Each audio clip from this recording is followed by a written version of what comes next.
ഈ ആദ്യ സീരിയലിൽ തന്നെ ഈ ഡബിൾ റോൾ ചെയ്യുക, പിന്നെ ജ്വാലയില് അന്ന് 65 വയസ്സുകാരിയായിട്ടുള്ള ത്രേസ്യാമ്മയാകുമ്പോൾ 21 വയസ്സേ ഉണ്ടായിരുന്നുള്ളൂ എന്ന് പറയുക.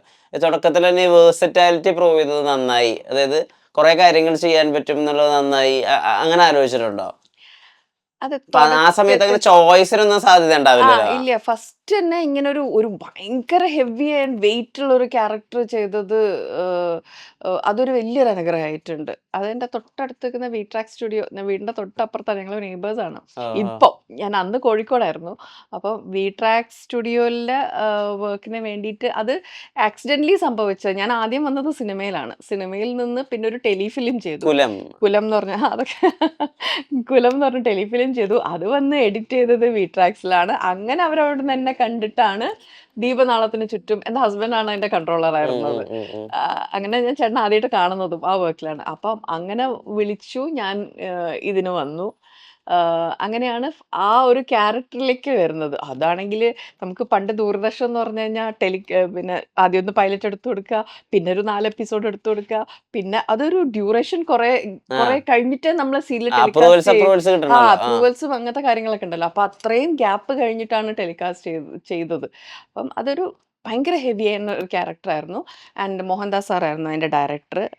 അപ്പം എനിക്ക് ഒരു ബേസ് എന്ന് പറഞ്ഞാൽ ഫസ്റ്റ് ഞാൻ തുടങ്ങിയത് ഹരിഹരൻ സാറാണ്. ഹരിഹരൻ സാറിന്റെ വർക്കിലാണ് ഫസ്റ്റ് എനിക്ക് മുഖം കാണിച്ചത്.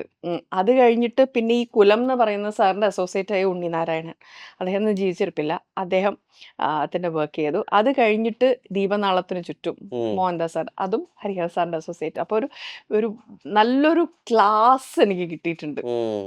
നല്ലൊരു ബേസ്, നല്ലൊരു സ്കൂള് എന്ന് തന്നെ പറയാം. ഇവരെല്ലാം ഒരേ ഒരു സാറൊക്കെ എനിക്ക് ആദ്യമൊക്കെ ഞാൻ വരുമ്പോൾ എനിക്കൊന്നും അറിഞ്ഞൂടാ, അഭിനയിച്ച് കാണിച്ചു തരുന്നു. ഈവൻ ഹരിഹരൻ സാറും അഭിനയിച്ച് കാണിച്ചു തരുന്നു. അതുപോലെ ഞാനങ്ങ് ചെയ്താൽ മതി. മോഹൻദാസ് സാറും അതുപോലെ തന്നെയായിരുന്നു. എല്ലാം അഭിനയിച്ച് കാണിച്ചു തരും, ഞാൻ അങ്ങ് പെർഫോം ചെയ്യും. അതുപോലെ സാറ് എന്ത് ചെയ്യുന്നു അതങ്ങ് ഞാൻ ചെയ്യുക. ഇങ്ങനെ വടി കൊണ്ടൊക്കെ ഇങ്ങനെ നിൽക്കരുത് സ്കൂട്ടി സ്കൂളിൽ, പാവം സാറതില്ല. അപ്പം അതൊക്കെ നല്ലൊരു, അതുകൊണ്ട് നല്ല നല്ല ക്യാരക്ടേഴ്സ് ചെയ്യാൻ പറ്റി. ജ്വാലയൊക്കെ ഒത്തിരി നാളുകൾക്ക് ശേഷം, അത് കഴിഞ്ഞ് എന്റെ കല്യാണം കഴിഞ്ഞ് ഞാൻ ഡെലിവറി ഒക്കെ കഴിഞ്ഞ ശേഷമാണ് ഞാൻ ജ്വാലയായി അഭിനയിച്ചത്. ഈ ജ്വാലയായി ഉണ്ടാക്കിയൊരു പേരുണ്ടല്ലോ, അതായത് പ്രണയത്തിന് വേണ്ടി ജീവിക്കുന്ന ഒരു ആള്, പഴുതടിച്ച പ്രകടനം എന്നൊക്കെ പറയുന്ന പോലെ എല്ലാ കാലത്തും അത് ഓർക്കപ്പെടുന്നുണ്ട്. ഇപ്പോഴും അത് ഇപ്പൊ അതിന്റെ റീ അപ്ലോഡ് യൂട്യൂബിൽ നടത്തിയപ്പോ ഇപ്പോഴും ആളുകൾ അത് പോയി റീവിസിറ്റ് ചെയ്യുന്നുണ്ട്. നെടുമുടി വേണുചേട്ടനായിട്ട് ഉണ്ടാക്കിയ കോംബോ അത്രയും വലിയ ആർട്ടിസ്റ്റ് ആണ് അദ്ദേഹം. പലപ്പോഴും ഡയലോഗുകൾ ഇല്ലാതെ പോലും തന്നെ അദ്ദേഹം കാര്യങ്ങൾ കമ്മ്യൂണിക്കേറ്റ് ചെയ്യുന്ന ഒരു ലെജൻഡാണ്. അപ്പം അദ്ദേഹത്തിനോട് അത്രയും കാലം അത് ചെയ്യാൻ പറ്റിയതിന്റെ ജ്വാലയായി കരിയറിൽ കൊണ്ടുവന്ന മാറ്റം എന്താ ശരിക്കും? ജ്വാലയായി ഇപ്പൊ പറഞ്ഞ പോലെ ഇപ്പോഴും ആൾക്കാർ ഓർക്കുന്ന ഒരു കഥാപാത്രമാണ്. ഒരുപാട് മാറ്റം എന്ന് പറയുകയാണെങ്കിൽ എനിക്ക് വലിയൊരു സ്കൂളായിരുന്നു ശരിക്കും പറഞ്ഞാൽ. ഇപ്പം വേണു സാർ എന്ന് പറയുന്നത്, സാറ് വരുന്നതിന് ഒരു 2 ദിവസം മുന്നേ ഞാൻ അഭിനയിച്ചു തുടങ്ങിയിരുന്നു ഇതില് ജ്വാലയില്. എന്നെ ഈ ഫസ്റ്റ് ക്യാരക്ടറിന് മാധവൻകുട്ടി സാറിന് അതിന് മുന്നുള്ളൊരു താമരക്കുഴി എന്ന് പറഞ്ഞ സീരിയല് ഞാൻ അഭിനയിച്ചിട്ടുണ്ട്. അതിലാണ് എനിക്ക് ആദ്യമായിട്ട് അവാർഡ് കിട്ടുന്നത് ജ്വാലയിൽ. I mean Thamarakkuzhi. അതെ, എന്റെ ഹസ്ബൻഡ് ആയിരുന്നു അതിന്റെ കൺട്രോളർ.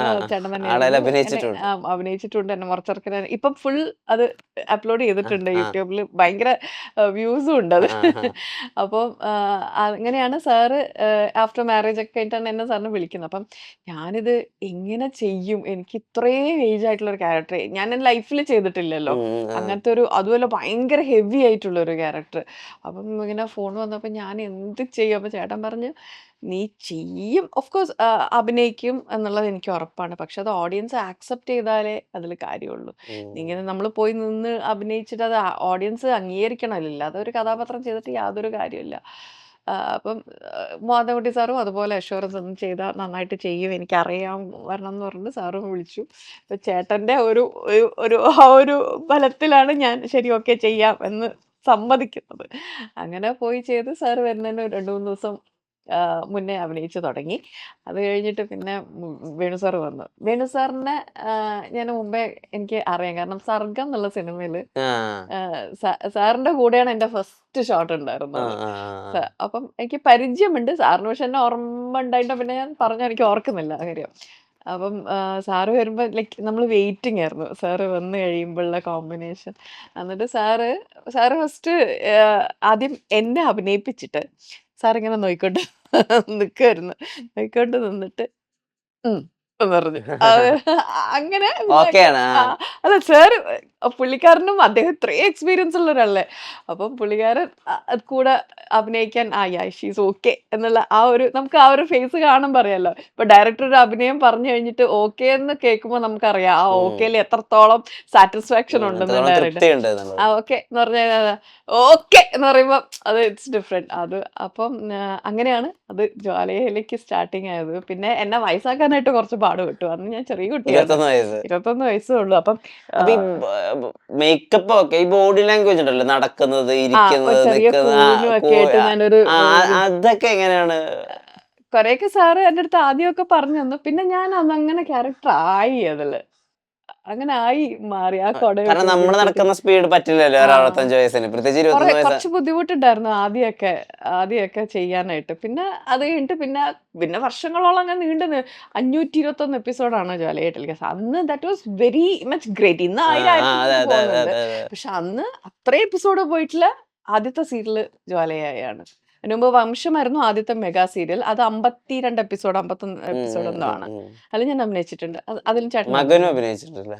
അതെന്റെ വാവയായിട്ട് ഞാൻ ലൊക്കേഷനിൽ പോയപ്പം അവന് 6 മാസം പ്രായമേ ഉള്ളൂ. അപ്പൊ അങ്ങനെ അവൻ പിന്നെ ഹരിശാന്ത് ആയിരുന്നു അതില് നായകനായിട്ടുണ്ടായിരുന്നത്. ഹരിശാന്തിന്റെ ചെറുപ്പം അന്ന് കൊണ്ടുവന്ന കൊച്ചെന്തോ ഓക്കെ ആയില്ല. അപ്പൊ മോൻ ഉണ്ടായിരുന്നു എന്റെ കൂടെ. അപ്പൊ അങ്ങനെ അഭിനയിച്ചതാണ്. വേണു സാറായിട്ടുള്ള ഒരു ഇന്ററാക്ഷനിൽ ഇപ്പൊ അദ്ദേഹം ആക്ടിങ്ങിനെ പറ്റി പറഞ്ഞതോ അല്ലെങ്കിൽ അഭിനയത്തെ പറ്റി പറഞ്ഞതോ അങ്ങനെ എന്തെങ്കിലും ബാലപാഠങ്ങളോ അല്ല ഒക്കെ ഉണ്ടോ? കറക്ഷൻസ് ഒക്കെ പറയാറുണ്ട്. അതിങ്ങനെ ചെയ്താൽ നന്നായിരിക്കും ആ. എന്ന് തന്നെ പറയാറുണ്ട്. സത്യം പറഞ്ഞാൽ ഭയങ്കര കോമ്പറ്റീഷൻ ആയിരുന്നു പിന്നെയൊക്കെ. ഞാൻ സാർ പറയും ആരുടെ ക്ലോസ് ആദ്യം എടുത്തു, അത് കഴിഞ്ഞിട്ട് ഞാൻ അഭിനയിക്കും. അപ്പൊ നമ്മളിടുമ്പോൾ അതിനനുസരിച്ച് കൗണ്ടർ സാർ ഇടും. അല്ലെങ്കിൽ സാറിന്റെ ആദ്യം എടുക്കുമ്പോൾ എനിക്ക് ചെയ്യാൻ പറ്റും. അല്ല ഞാൻ കമ്പൈൻ ഷോട്ട് അല്ല പറഞ്ഞത്. അപ്പം അതൊരു വലിയൊരു ഭാഗ്യമാണ്. എന്നെ സംബന്ധിച്ച് അതൊരു വലിയ ഭാഗ്യമാണ്. അത്രയും വലിയൊരു കഴിവുറ്റ ഒരു ആർട്ടിസ്റ്റിന്റെ കൂടെ അഭിനയിക്കാൻ പറ്റിയത് ഇതൊരു വലിയൊരു ഭാഗ്യമായിട്ട് ഞാൻ കാണുന്നു. ഡാൻസ് ജീവിതത്തിൽ ഭയങ്കര ഇൻസ്ട്രുമെന്റൽ ആയിട്ടുള്ള ഒരു പാർട്ടാണെന്ന് ഉം. കേട്ടിട്ടുണ്ട്. അച്ഛൻ ഉണ്ടാക്കി തന്ന ചെലങ്ക ആ, ആണ് ഉണ്ടായതെന്ന് കേട്ടിട്ടുണ്ട്. അതെ അതെ. എങ്ങനെയാണ് ഡാൻസോട് ഇത്രമാത്രം അടുപ്പം വന്നത്? അതായത് ഇപ്പൊ ആളുകളൊക്കെ ഡാൻസ് ചെയ്യും, പക്ഷെ ഒരു പോയിന്റ് കഴിയുമ്പോൾ ചിലപ്പോൾ അത് അവസാനിപ്പിക്കും. അതായത് ആക്ടറാണ്, ഫുൾ ടൈം ആക്ടർ ആണെങ്കിൽ ഡാൻസിന്റെ പാഷൻ കൊണ്ടുപോകുന്ന ആളുകൾ അങ്ങനെ വളരെ ചുരുക്കമല്ലേ ഉള്ളൂ. ഇപ്പം ശോഭന മാം സത്യം പറഞ്ഞാൽ ഒരു ഫുൾ ടൈം ഡാൻസറും പാർട്ട് ടൈം ആക്ടറും ഒക്കെ മാറിയിരിക്കണം. അല്ലെങ്കിൽ ഫുൾ ടൈം ആക്ടർ ആയിട്ടുള്ള ആളുകൾ ഡാൻസിനെ പേഴ്സ് ചെയ്യുന്ന വളരെ കുറച്ചൊരു ഏരിയയിലേ ഉള്ളൂ. എന്താണ് ഡാൻസിനോട് ഇത്രയും ഇഷ്ടം? അതെങ്ങനെ ഇത്രയും കാലം ഇങ്ങനെ കൊണ്ടുപോകാൻ പറ്റുന്നത്? അതെന്റെ മനസ്സിലേക്ക് കൊണ്ടുവന്ന് തന്നത് എന്റെ അച്ഛനും അമ്മയും തന്നെയാണ്. കാരണം എനിക്ക് ഒരു ഓർമ്മ മേ ബി നമ്മൾ ഒരു പാട്ട് കേൾക്കുമ്പോൾ കിടന്ന് തുള്ളുകയൊക്കെ ചെയ്യുമായിരുന്നു. മറ്റേ ഈ പാട്ടില്ലേ കടലിനക്കരെ പോണോരെ, അത് മമ്മി ഡാഡി എപ്പോഴും പറയും ആ പാട്ട് പാടിയിട്ട് ഭയങ്കര ഡാൻസ് ആണെന്ന്. ഞാൻ ആ പാട്ട് കേൾക്കുമ്പോൾ ഭയങ്കര തുള്ളലായിരുന്നു. ചെറിയ കുഞ്ഞായിരുന്നു അപ്പം. അപ്പൊ അങ്ങനെ ഉള്ളിലൊരു വാസന ഉണ്ടെന്ന് തോന്നിയിട്ടുണ്ടായിരിക്കണം. അങ്ങനെയാണ് കൊണ്ടുപോയി എന്നെ ഡാൻസ് പഠിപ്പിക്കാൻ ചേർക്കുന്നത്. മമ്മി പാട്ട് പാടും ഡാൻസ് ചെയ്യുമായിരുന്നു. ഓ, എന്നുവെച്ചാൽ അങ്ങനെ ഭയങ്കര ഡാൻസർ അല്ല. അന്നത്തെ കാലത്ത് ചെറുതായിട്ടൊക്കെ, അല്ലാണ്ട് ക്ലാസിക് ബേസിക്കലി പഠിക്കുകയോ അങ്ങനെയൊന്നും ചെയ്തിട്ടില്ല. പക്ഷെ പാട്ട് പാടുമായിരുന്നു മമ്മി നന്നായിട്ട്. അപ്പം അങ്ങനെ ആണ് എന്നെ കൊണ്ടുപോയി ചേർത്തത് കൊണ്ടാണ് പിന്നെ കുറച്ച് കുറച്ച് ഞാനും അതിൽ എനിക്ക് ഓർമ്മ വെച്ച കാലം മുതലേ ഞാൻ ഡാൻസ് കളിക്കുന്നുണ്ട്.